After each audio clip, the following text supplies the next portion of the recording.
সুবর্ণরেখা নদীর জল বাড়তে থাকায় নদী বাঁধের পরিস্থিতি খতিয়ে দেখতে দাঁতনের বড়া এলাকায় পরিদর্শনে গেলেন কিশোরী বিধানসভার বিধায়ক ভদ্র হেমব্রম।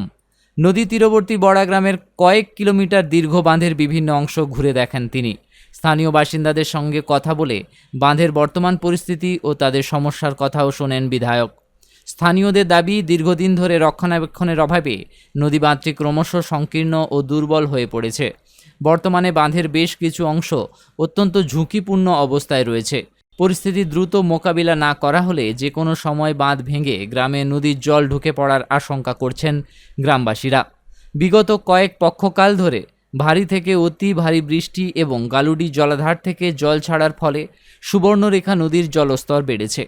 এর জেরে নদীর তীরবর্তী এই বাঁধের একাধিক অংশ ক্ষতিগ্রস্ত হয়েছে বলে জানা গিয়েছে। গ্রামবাসীদের অভিযোগ, পূর্ববর্তী সরকারকে বারবার বাঁধ মেরামতির বিষয়ে জানানো হলেও স্থায়ীভাবে মেরামতির কোনো ব্যবস্থা নেওয়া হয়নি। পরিস্থিতি সরেজমিনে খতিয়ে দেখে বিধায়ক ভদ্র হেমব্রম বলেন, বাঁধটির বর্তমান অবস্থা অত্যন্ত গুরুত্বপূর্ণ। বাঁধ মেরামতির জন্য যা যা ব্যবস্থা গ্রহণ করা প্রয়োজন তিনি তা করার উদ্যোগ নেবেন। পাশাপাশি গ্রামবাসীদের আশ্বস্ত করে তিনি জানান, নতুন সরকার নিশ্চয়ই তাদের পাশে থাকবে এবং এই সমস্যার সমাধানে প্রয়োজনীয় পদক্ষেপ গ্রহণ করা হবে। বিধায়কের পরিদর্শনে কিছুটা আশ্বস্ত হলেও দ্রুত বাঁধ সংস্কারের কাজ শুরু করার দাবি জানিয়েছেন নদী তীরবর্তী এলাকার বাসিন্দারা।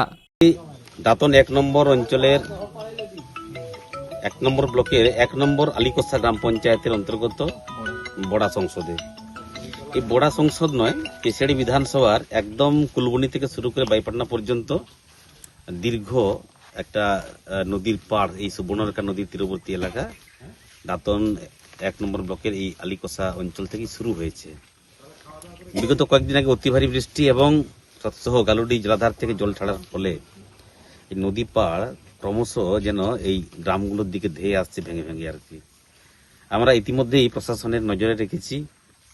আমাদের সবঙ্গে মুখ্যমন্ত্রী শুভেন্দু অধিকারী এসেছিলেন, সেখানেও আমরা এই নদী পাড় ভাঙার বিষয়টি ওনার কাছে আমরা তুলে ধরেছি। খুব তাড়াতাড়ি আমাদের প্রশাসনের পক্ষ থেকে আসবেন সার্ভে করতে।